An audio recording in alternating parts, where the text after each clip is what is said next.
foofu noonu booba nag tubaab ba mu songee réew mi itam ku nangu mu baala def lay sart nga ne ca loola am jàmm mu am jàmm ku bañ mu dagg sa bopp samp lii mandarga yaa ngi nii lii ñoom ñoo ko defoon yéen a ko gis nii histoire yi nii booba tamit lii tamit ay buur laag ay ñoo xam ne ñi ñuy wax ay résistant ñoo xam ne ñii dañoo dagg seeni bopp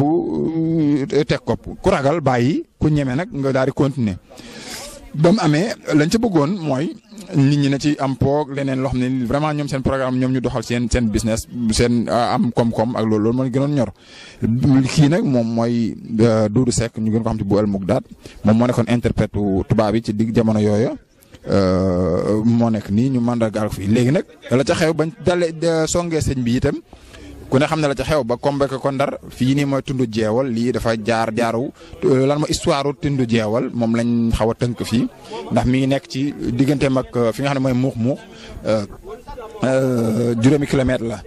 mu nekk ci département Linguère ci région de Louga bi nga xam ne ma fa nekk nii nga xam ne 10 août 1895 ci booru Tisbar ci lañ ñëw ñi ne nañ yoor ñi na mais daal 10 août 1895 ci li wér mooy ci lañ ñëw dajeeg sëñ bi foofu ba yóbbu ko Ndar mu ànd ceeg maam Thierno Ibra Fateeg yooyu yëpp lii image wu bureau Ndar balaa yu demee noonu ci maam Thierno Ibra Fateeg yooyu lii image wu Lambaréné la ci Gabon maanaam lii image yi sax yàggul mais boo xoolee fii ba tey boo xoolee da nga xam ne fii dem fa jafe na kon nañ imaginer téeméer at ak nangam ci ginnaaw nan la waroon a mel ci dem bi foofu nu mu waroon a méttee ndax tey ku ko gis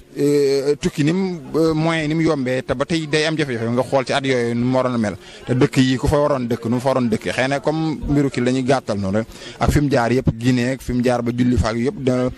ci yoonu géej gi ku ne loolu histoire yooyu yaatu na mais loolu tax dañ ci gis yeneen jamono mais lii comme dañuy résumé dañuy daal di kii noonu rek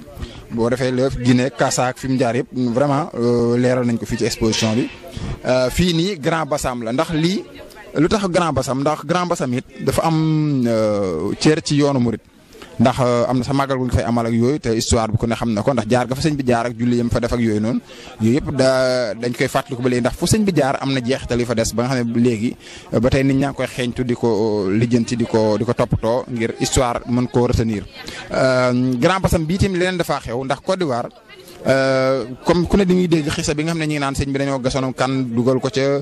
gis ko mu neefee di jullee gi demee noonu loolu am na te itam bi gën a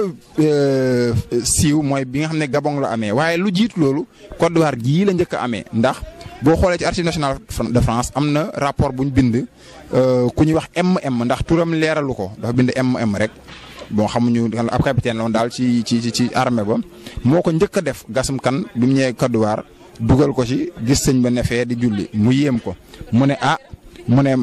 kii de xam naa ne du nit ndax lii def naa ko lii def ko lii waaye lii nangam bind ko jëwriñ ja newoon Gabon kooku ba mu jotee lettre ba mu ñëwee ndax tubaab du fa ñëw lam ko wax ba mu ñëwee moom da ko jéem a essayer pour vérifier ci la gas moom tam am kan dugal ko ci gis lam gis ak xisa yooyu moom ni ñu ko nettalee vraiment noonu la amee yàlla dogal na lii tamit ci Gabon la ab teena fa nekk fi mu ne nii mais fii nee nañu